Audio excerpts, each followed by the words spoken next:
In the ballroom of the Ritz-Carlton Hotel in Manhattan, New York, the light from the crystal lamp shines like broken diamonds on my custom white dress. I hold Sebastian's hand, but my fingertips are cold. Today is my engagement party with Sebastian, the heir to the Rockefeller Group. But I always feel that this grand ceremony is like a dream that could collapse at any time. Sebastian looks down at me and smiles, his blue eyes filled with tenderness.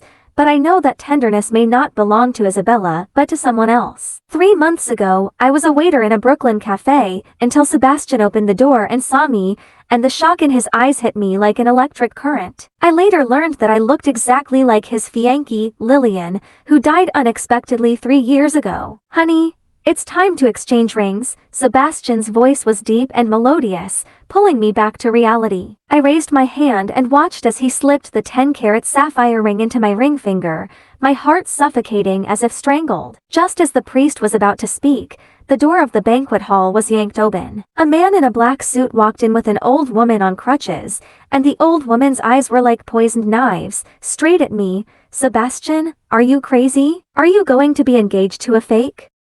It was Sebastian's grandmother, Lady Martha, the head of the Rockefeller family. The audience quieted down in an instant, and all eyes were focused on us. Sebastian protected me behind him and said in a cold tone, "Grandmother, Isabella is my fiancée.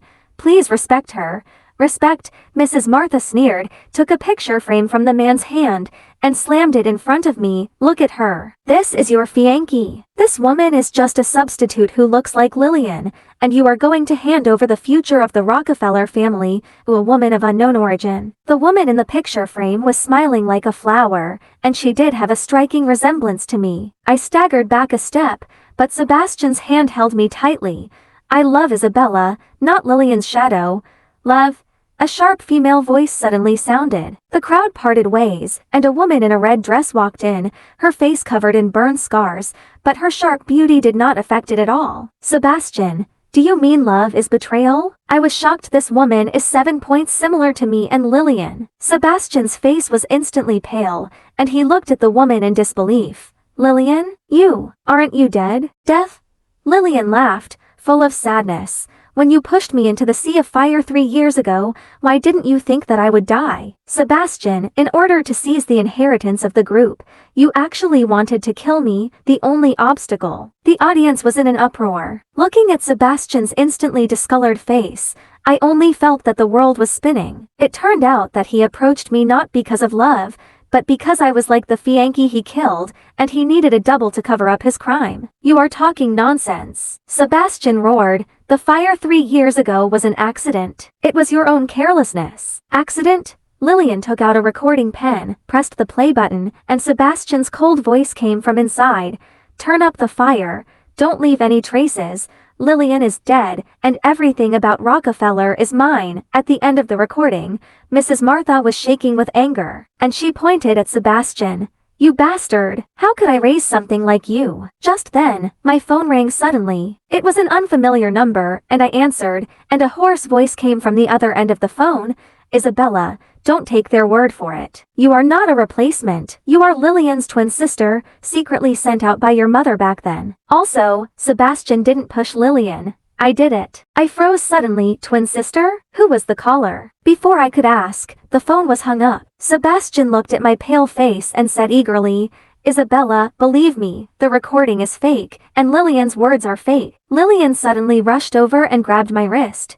"Sister, you are the Anna who was sent away? I have been looking for you for 20 years. Her tears fell on the back of my hand, burning hot. Madame Martha suddenly said, "Enough, Lillian, since you are not dead, you should go back to Sebastian. As for this woman, disappear from here immediately." "I will not disappear." I broke free from Lillian's hand and looked at Sebastian. "I want to know the truth, about the fire, about my background, and the real purpose of your approach to me."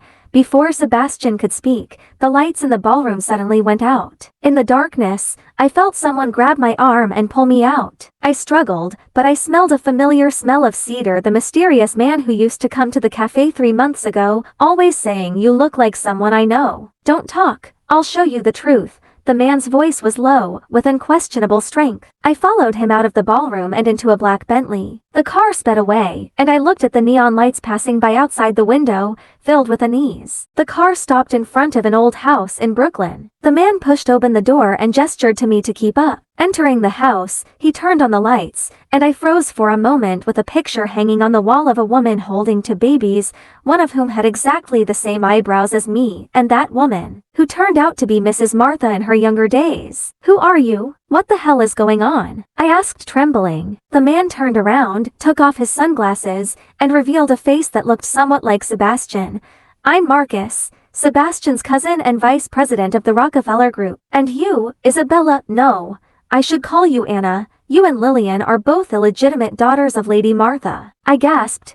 "Illegitimate daughter? Then Sebastian's father." "Sebastian's father is Lady Martha's adopted son." Marcus sneered. "When Lady Martha and her lover secretly gave birth to you and Lillian, they were afraid of affecting their status, so they gave you to an ordinary couple in Brooklyn, leaving Lillian by their side and claiming to be the daughter of a distant relative. Later, she found out that Lillian was very talented in business, and she wanted Lillian to marry Sebastian to consolidate her power. But Sebastian didn't want to, and he fell in love with someone else." "In love with someone else?" I was stunned. "Yes. In love with my sister, Ella." Marcus's eyes darkened. 3 years ago, Ella discovered Mrs. Martha's secret and learned that Lillian was not the daughter of a distant relative, but an illegitimate daughter. Mrs. Martha was afraid that the matter would be exposed, so she set fire to Ella's apartment, but she didn't expect that Lillian happened to be at Ella's place that day. Ella died and Lillian was burned. Mrs. Martha went with the flow and announced that Lillian was dead and blamed Sebastian.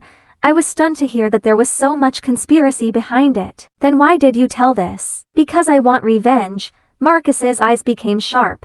"Mrs. Martha killed my sister and wanted to take control of the entire Rockefeller organization. Sebastian was wronged, and he approached you because you were like Lillian, but he really fell in love with you later. He has been looking for the truth about the fire 3 years ago, but he has not found any evidence." Just then, my phone rang, and it was Sebastian. I picked it up, and his voice was anxious. "Isabella, where are you? I'm worried about you." "I'm in my old house in Brooklyn, and Marcus is here," I said. There was a moment of silence on the other end of the phone, and then Sebastian's voice came. "Wait for me, I'll be right over." Half an hour later, Sebastian pushed the door and entered. When he saw Marcus, his face sank instantly. "Marcus, what the hell are you doing?" "I'm telling you the truth." Marcus took out a document. "This is the evidence that Mrs. Martha paid off firefighters and doctors and the record of her transferring the assets of the group." "Sebastian, let's join forces to get rid of Mrs. Martha and avenge Ella." Sebastian took the document, flipped through it, and his hands kept shaking. He looked up at me, his eyes full of guilt. "Isabella, I'm sorry. I did approach you at first because you were like Lillian, but then I really fell in love with you, and I didn't lie to you." I looked at him with mixed feelings in my heart. I could feel his sincerity, but I couldn't help but feel sad when I thought that I was a double in the first place. "I believe in you." I finally nodded, "but I also want to find out about my own background and Lillian." Just then, Lillian suddenly barged in, followed by Madame Martha and a group of bodyguards. "Good, you are here to plot against me," Madame Martha roared. "Get them all." The bodyguards rushed up, and Marcus stood in front of us. "Sebastian, take Isabella. I'll block them." Sebastian took my hand and ran to the back door. Lillian suddenly shouted, "Wait, Anna, I have something to tell you." I stopped and looked at Lillian. She ran over and shoved me a pendant. "This is what my mother left us with her diary. You will know everything after reading it." "Go." Madame Martha's voice drew nearer. "Catch them. Don't let them get away." Sebastian pulled me, ran out the back door, and jumped into a taxi. The car pulled away from the old house, and I looked at the pendant in my hand, wondering, why is Lillian helping us? What is her relationship to Madame Martha?